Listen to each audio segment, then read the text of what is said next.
Alhamdulillahirabbil alamin. Alhamdulillahi huwal ahadus samad, lam yalid wa lam yulad wa lam yakul lahu kufuwan ahad. Allahumma shalli ala sayyidina Muhammad wa ala ali sayyidina Muhammad.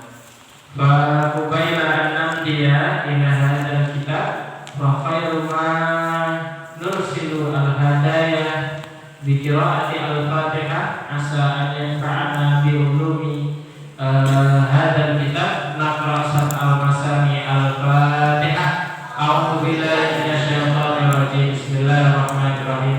Alhamdulillahirabbil alamin arrahmanir rahim maliki yaumiddin. Iyyaka na'budu wa iyyaka nasta'in. Ihdinas siratal mustaqim. Shiratal ladzina an'amta 'alaihim ghairil maghdubi 'alaihim waladdallin. Amin. Allahumma faqihna fid-din wa 'allimna ta'wil. Amin ya rabbal alamin. Baik, kita lanjutkan kitab Ayyuhal Walad dari karangan Syekh Imam Al-Ghazali. Ayyuhal waladu, wahai anakku, isma' minni kalaman akhar, dengarkanlah dariku ucapan atau perkataan yang lain atau yang lain. Wa tafakkar fihi, dan pikirkanlah di dalam perkataan ini. Hatta tajida khalasan, sampai kamu mendapatkan kesimpulan. Lau annaka ukhbirta anna sultana ba'da usbu'in yaji'uka zahiran. Annaka, sesungguhnya kamu, ukhbiruka, diberi kabar, anna sultana, bahwa seorang pemimpin atau penguasa, ba'da usbu'in, setelah 1 minggu, yaji'uka, datang kepadamu, zahiran. Zahir itu ismun fa'il dari orang yang berkunjung. Fa'ana a'lamu, maka aku mengetahui, annaka fi tilkal muddati, bahwa sesungguhnya kamu pada waktu yang sebentar itu, la tastaghilu, tidaklah disibukkan, illa bi islahi ma'alimta, kecuali, ya kan, memperbaiki apa yang kamu ketahui, anna nadhara sultana saya mau alaihi, ya, sesungguhnya apa yang dilihat bagi seorang pemimpin, saya mau alaihi, ya kan, akan terjadi, alaihi, terhadapnya, minatiyabi, dari pakaian, wal badani, dan badan, wadari, dan rumah, wal firashi, dan juga firash itu apa? Kasur, wa ghairiha, dan yang lainnya. Artinya apa? Ini Imam Al-Ghazali memberi perumpamaan seperti ini. Kalau kamu dikasih tahu bahwa ada, kalau pemimpin sekarang kita contohkan presiden lah, mau datang ke rumah kita, pastilah kalau seandainya kita tahu, oh seminggu lagi nanti akan presiden datang, pasti yang kita akan lakukan adalah bagaimana memperindah sesuatu yang ada di rumah kita agar terlihat sama presiden baik, benar nggak? Kamarnya dibersihkan yang mungkin biasanya jarang dibersihkan, atapnya mungkin sawang-sawangnya dibersihkan, kemudian lemarinya, halaman rumahnya, kursinya benar-benar, bahkan mungkin kalau orang mau kursinya yang rusak diperbaiki, benar nggak? Hordengnya yang miring-miring sedikit, wah ini rusuh sekali, kurang layak ini, ganti, karena ada presiden datang ini. Jangan sampai nanti ketika datang apa yang dilihat presiden kurang. Karena apa? Karena yang akan datang adalah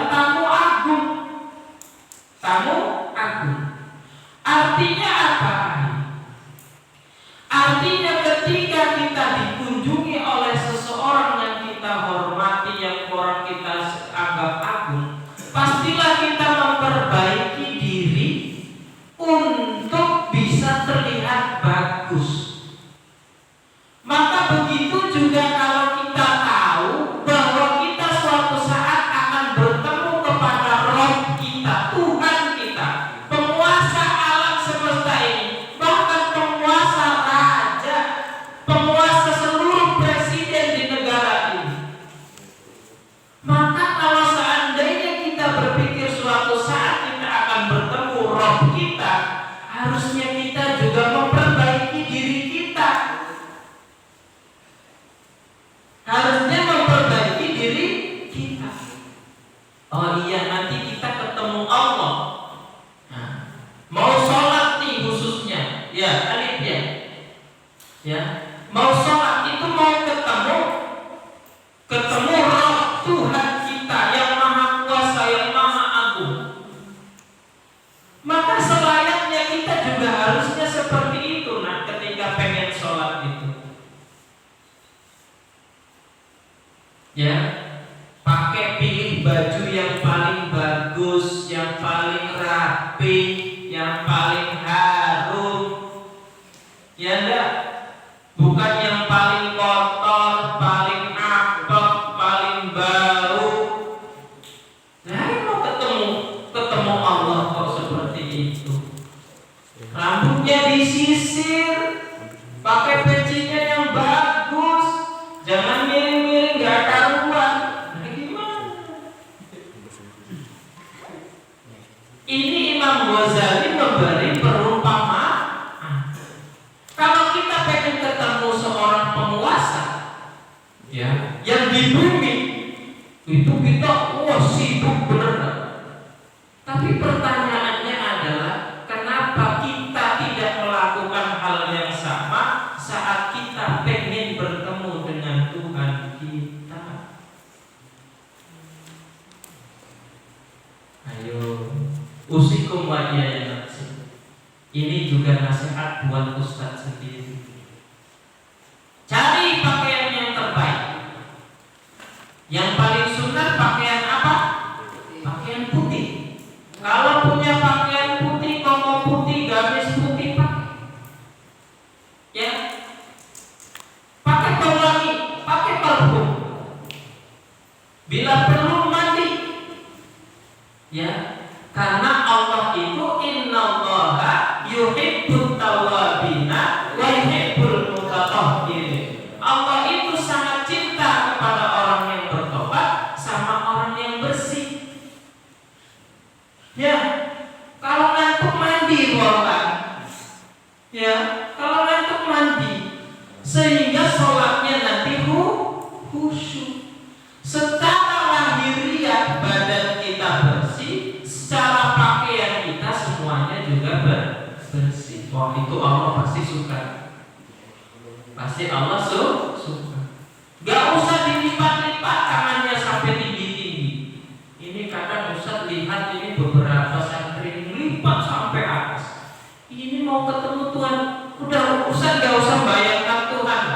Kalau kamu berani nggak datang ke menghadap kepala desa, mohon maaf, dikelinting sampai atas itu, ya berani nggak? Berani. Kalaupun berani, kira-kira dianggap sopan apa enggak? Tidak sopan. Lah ini kamu mau ketemu Allah, masa ya seperti itu? Paham ya? Nggak usah lihat ke atas kalau sholat. Itu ada hadisnya. Ada hadisnya itu apa itu bahasanya itu?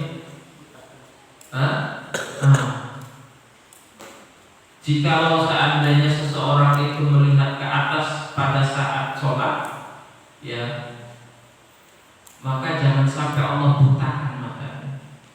Karena apa? Karena wujud ketidaksopanan seorang manusia saat ngobrol kepada, ya kamu sajalah ngobrol sama Ustaz, kira-kira lagi ngobrol melihat ke atas sopan atau tidak sopan? Ngobrol sama Ustaz, ya. Seumpama Alif, gimana kabarnya? Oh, baik Ustaz. Baik Ustaz. Alif, udah belajar belum? Sudah Ustaz, alhamdulillah. Oh, lihat ke atas. Pandangan ke atas itu salah satu sifat ketakaburan. Sifat sombong.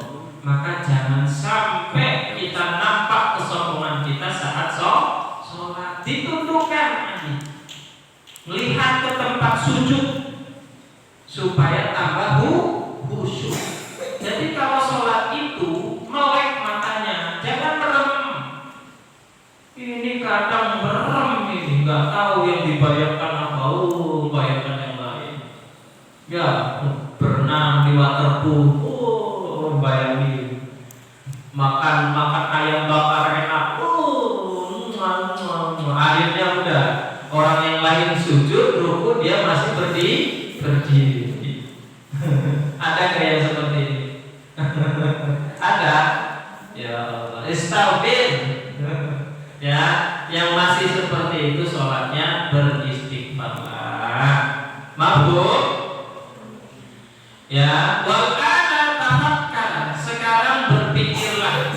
ilama asyartu bihi, kepada sesuatu yang aku isyaratkan dengannya. Fa innaka fahimun, maka sesungguhnya kamu akan memahami. Wal kalamul fardu yakfi al kaisa, dan satu ucapan, ya, wal kalamul fardu, satu ucapan yakfi al kaisa, ya, cukup bagi orang yang cerdas. Ini sindiran bagi orang-orang yang menerima nasihat. Ya, wal kalamul fardu yakfi al kaisa. Ya, al kaisa. Ya, ditulis semua. Wal kalamul fardu yakfil kaisa. Yakfi al kaisa. Nanti Ustaz artikan, ini bagus nih. Kalau Ustaz sering mengatakan al-hurru yakfi bil isyarah wal abdu yakfi bil aso. Tapi ini ada bahasa bagus dari kitab Ayyuhal Walad, wal kalamul fardu yakfi, wal kalamul fardu yakfi al kaisa, al kaisa. Satu ucapan cukup bagi orang yang cerdas. Artinya orang yang cerdas ketika menerima satu nasihat, dia langsung menjalankan. Oh, itu bahasa keren. Ya. Kalau Ustaz dulu di Gontor, al-abdu yakfi bil asal wal hurru yakfihi bil isyarah. Dan terlalu panjang, Ustaz kasih yang pendek saja. Maknanya sama. Apa tadi?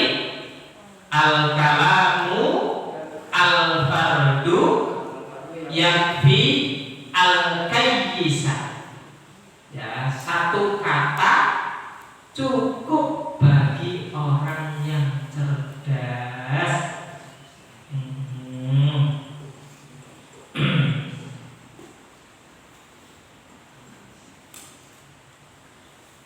Nah, ini ada hadis, yang hadisnya insya Allah sudah banyak yang hafal. Innallaha la yanzuru ila suwarikum wala ila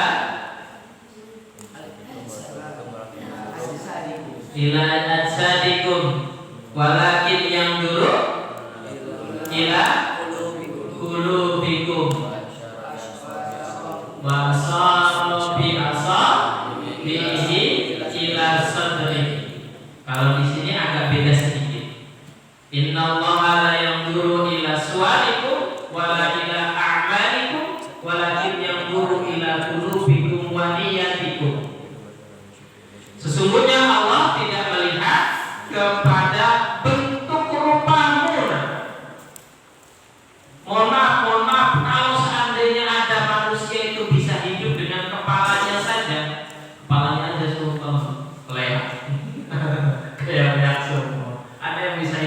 kepalanya aja semua. Seumpama, apakah Allah melihat wujud dia? Tidak. Atau kepada pekerjaannya presiden, pekerjaannya penguasa, pengerjaannya seperti membuat teknologi yang harganya kayak Bill Gates, triliunan. Satu orang uangnya triliunan. Tahu triliunan, tolak. Triliunan itu kalau receh bisa jadi penuh ini masjid. Kamu bisa bayangkan itu triliunan itu uangnya kayak gimana itu. Itu satu orang itu bisa kaya seperti itu. Ya, apakah Allah melihat pekerjaan mereka ini? Nah, walakin yang dulu ila kulub hati kamu, waniyatikum, dan juga niatmu. Maka jangan sampai salah niat. Ya, kalau seandainya masih salah niat mondok di sini, silakan dirubah. Fahimtum hada? Baik, hada mini syukran nahtatif bil hamdalah. Wabillahi wassalamualaikum warahmatullahi wabarakatuh. Ya,